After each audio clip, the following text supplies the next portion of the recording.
For the last decade, we lived through a trick of statistics. When an AI wrote an essay or generated code, it was calculating the next most likely word in a sequence. It was a fast, impressive system of statistical probability. Recently, that mechanism changed. The newest models have learned how to delay their response. They stop. They wait. In that window of time, the machine is no longer producing a guess. It is constructing a path. This shift creates a reasoning chain. The system breaks a problem into parts, tests various solutions, and identifies its own errors. It operates with the interlocking logic and relentless precision of a Swiss watch. This transition into active problem-solving marks a threshold. The machine has moved into a state where it can execute complex, multi-step goals with a reliability that allows for total autonomy. Human systems operate on a timeline of years and decades. Our schools, our courts, and our governments move at the speed of bureaucracy. Meanwhile, these reasoning models are advancing their capabilities every few months. This creates the Great Decoupling. For the first time in history, high-level intelligence has separated from biological constraints. It is outrunning our ability to adapt.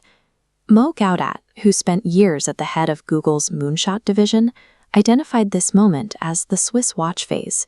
He observed that once the machine stops guessing and starts reasoning, the power dynamic of the planet shifts. Gawdat's warning is simple. Traditional oversight is obsolete.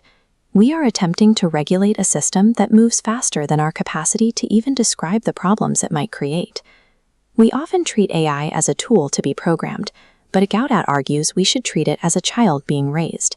Every search query, every social media post, and every digitized human interaction serves as the behavior this child yearns to emulate. The training data is our digital footprint.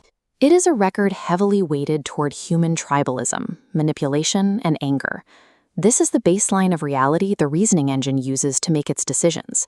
We expect the machine to be a wise and objective arbiter, yet we have raised it in a digital environment optimized for commercial exploitation and emotional outrage.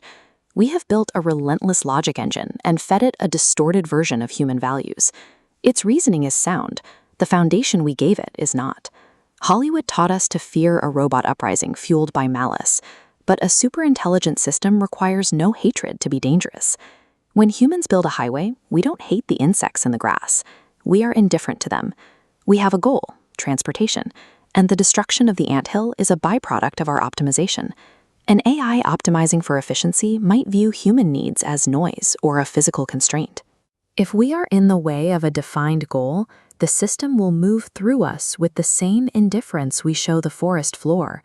This risk is amplified by a global commercial race. Companies are iterating at a pace that renders safety laws and national borders irrelevant before the ink on the paper is dry. When a reasoning engine outpaces our legal structures, survival becomes a matter of individual agency. The system will not wait for permission to optimize the world. The labor market is entering a period of value inversion. For decades, we were paid for our ability to know and provide the right answers. That skill is being commoditized by a machine that never forgets. Raw cognitive processing is becoming abundant and cheap. As a result, the value of a human shifts to the things a reasoning chain cannot simulate: empathy, ethical judgment, and deep context. Navigating the Great Decoupling requires a total redefinition of worth.